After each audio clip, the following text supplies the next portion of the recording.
Okay, Shalom Akim. First and foremost, I want to give all praises, honor, and glory to Yahweh, Bahashem, Yahweh Shai, Bahashem, Harakal double honors to the Apostle Great Millstone, and shout out to all the Akim pushing out this word in truth and sincerity.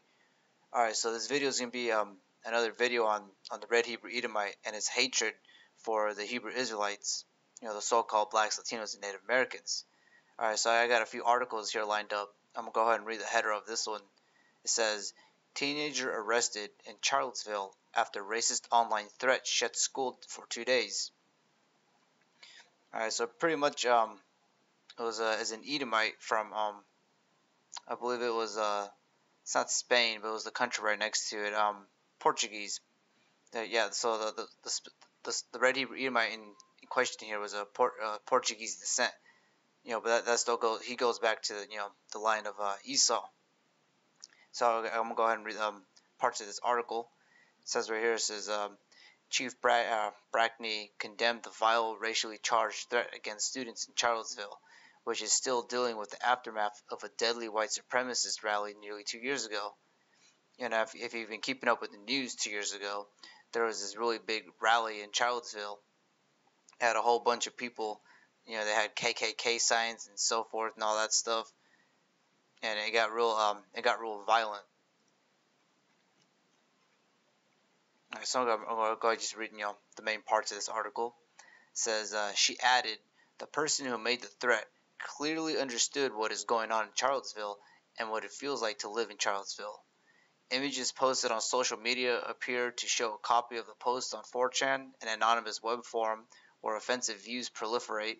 A user who claimed to be affiliated with Charlottesville High School promised an ethnic cleansing in my school, and using slurs threatens to kill African American and Hispanic people. You got to ask yourself, why is this specific person? He's going on the internet and he's making posts about ethnic cleansing, not only the so-called African Americans, but also the so-called Hispanic people. It's because he may not know it, but it's because of the perpetual hatred he has for the children of the Most High. Because it's not a color thing. He probably looks at a Hispanic person just as low as a so-called African American person, regardless of the tone of their skin color. Alright, so continue on. It says the authorities first learned about the threat Wednesday afternoon and worked to determine its credibility before making an arrest around 6 a.m. Friday. When asked about the race of the suspect, the chief did not answer. And we already know it was a Red Hebrew Edomite. It says saying only that the teenager identifies as Portuguese. The authorities have declined to name him because he is a minor.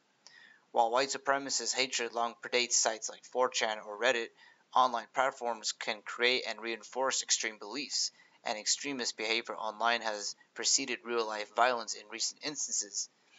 And because a lot of people already know what happened in New Zealand.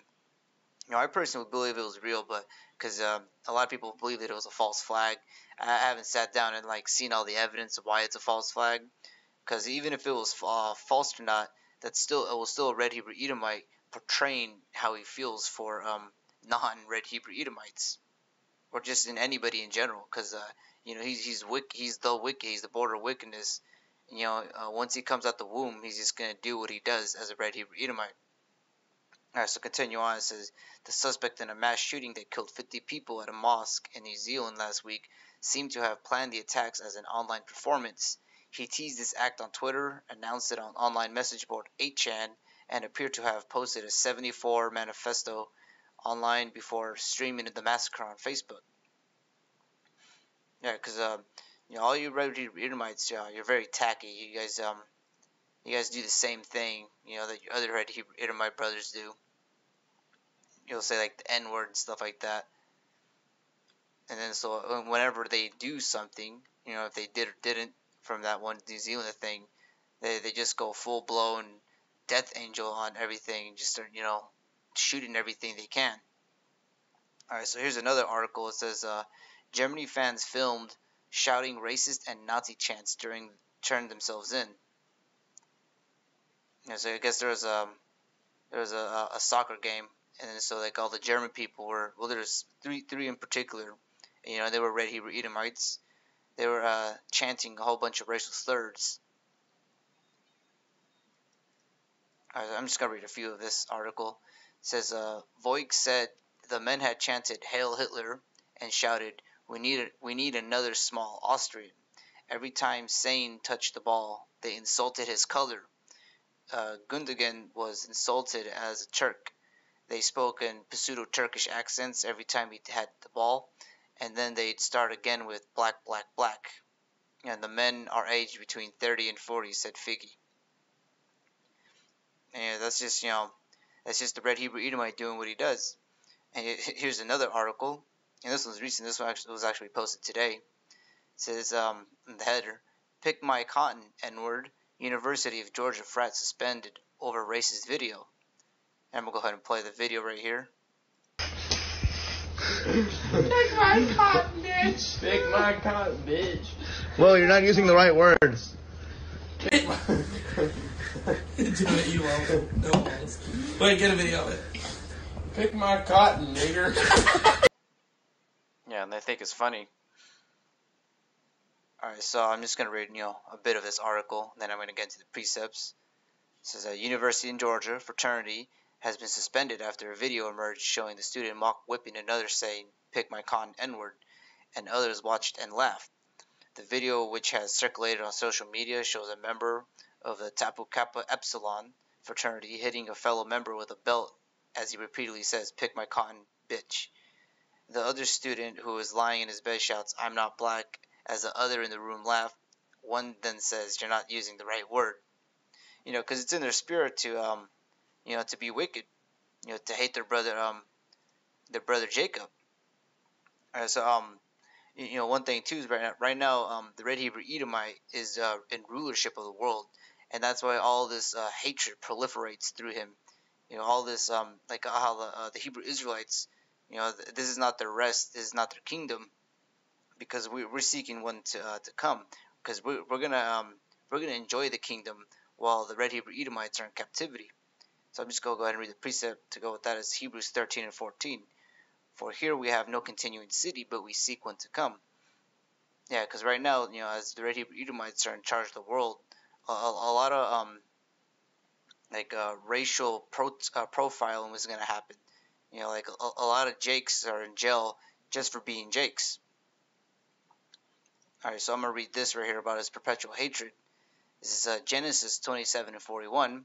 "And Esau hated Jacob because of the blessing wherewith his father blessed him. And Esau said in his heart, The days of mourning of my father are at hand. Then will I slay my brother Jacob." And he's had that attitude ever since. Alright, and so in a few videos prior to this one, I had pointed it out that, for Genesis 27 to 41, if you look at different translations, so this was the Christian Standard Bible version. I'm going to go ahead and read it real quick, just this part. It says, "Esau held a grudge against Jacob because of the blessing of his father." And then here's the etymon of grudge.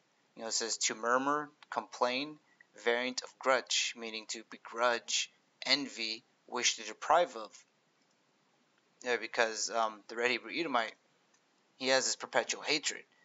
Because he's mad basically that that we have the blessing and he doesn't, and that's why he tries to manipulate everything so that we, one, go off as a nation, and two, get exterminated as a nation. And even at that, like if he just kept ruling, there would no flesh be saved on the world, because he's mainly going against the Hebrew Israelites, but he doesn't care if there's anything in his way. Alright, so this is Ecclesiasticus 12 and 10. "Never trust thine enemy, for like as iron rusteth, so is his wickedness." And that's the Red Hebrew Edomite, because you're going to be walking down the street, and you're not gonna visually witness a lot of racial stereotyping or anything like an Edomite saying nigger or stuff like that, because they pretty much as they wake up and go to work and so forth, they pretty much wash off that rust so that they can act according to to the society. But then once they get home, that iron is gonna grow back, because it don't matter if you got a few Red Hebrew Edomite friends and they're at the Black Lives Matter rally. If anything, those are the worst ones, because they're super subtle. Like they know how to hide their rust. Alright, so this is Zechariah 2 and 8. For thus saith the Lord Yahweh of hosts, after the glory hath he sent me unto the nations which spoiled you, for he that toucheth you toucheth the apple of his eye. And that's one thing that the red Hebrew Edomite, he's not regarding, because as he's causing inflictions and enslavement onto the Hebrew Israelites, which are the apple of the Most High's eye. Like that's gonna be a heavy judgment. You can't just get away with doing the things that you did. So I'm gonna go ahead and read this in Ezekiel 35, starting at the top. Moreover, the word of the Lord Yahweh by Shem Yahushai came unto me, saying, Son of man, set thy face against Mount Seir, and prophesy against it. Because it's one thing when we're out in the streets, we're also prophesying to all the nations, not just our people. Tell them to wake up and stop eating pork and this and that. We're letting Esau know that he has to get ready for slavery, and that's all we need to tell him. We don't have to tell them anything else. We don't have to tell them any breakdowns, because the only breakdown that they need to get is that they're the red Hebrew Edomites and that they're going into captivity, and then they're going to be exterminated. Alright, so this is verse 3. And say unto it, Thus saith the Lord Yahweh of power, Behold, O Mount Seir, I am against thee, and I will stretch out my hand against thee, and I will make thee most desolate. So right here it's saying that the Heavenly Father, Yahweh, he is against the nation of Edom. So it doesn't matter, like I said, it doesn't matter how clean that iron gets. Like that rust is going to show forth, and it doesn't matter how many times you pray to the Heavenly Father. Like he's made his decision on this. All right, so this is verse. So I'm gonna read verse 4. I will lay thy cities waste, and thou shalt be desolate, and thou shalt know that I am the Lord Yahweh by Shem Yahushai, because thou hast had a perpetual hatred, and hast shed the blood of the children of Israel by the force of the sword, in the time of their calamity, in the time that their iniquity had an end. Because of course, the Hebrew Israelites went off, and then that's why we were put down as a nation, and then another nation ruled the world, and that nation was the red Hebrew Edomites. But they kept proliferating. They just kept over extending their penalties. Because the slavery that they enacted upon the Hebrew Israelites, there's no other slavery in the history of the world that was as brutal and gruesome as the ones that they did onto our people. All right, so this is verse 6. Therefore, as I live, saith the Lord Yahweh power, I will prepare thee unto blood, and blood shall pursue thee. Since thou hast not hated blood, even blood shall pursue thee. Because right now, like, I took the video down, but like those kids who are mocking, pick my cotton, and like they fully well understand the severity of saying that. And because it was only like probably like 300 or 400 years ago, where their ancestors were doing that like literally, but they see that as a joke. They don't understand that that's that's a heavy situation. It's gonna be and it's a heavy judgment that they're gonna have for them and their ancestors who were doing that. Because ultimately they were them doing that in the past. All right, so I'm gonna finish it off with verse 7. Thus will I make Mount Seir most desolate, and cut off from him that passeth out, and him that returneth. Alright, so hopefully this video is edifying. It's just a quick video on Esau being wicked, because that's him. He's just iron, and that iron is gonna rust. No matter how much you clean it, it's still gonna rust. Alright, so I'm gonna give all praise, honor, glory to Yahweh Bahashem Yahushai, Bahashem Har Kakodash, and Shalom Akim.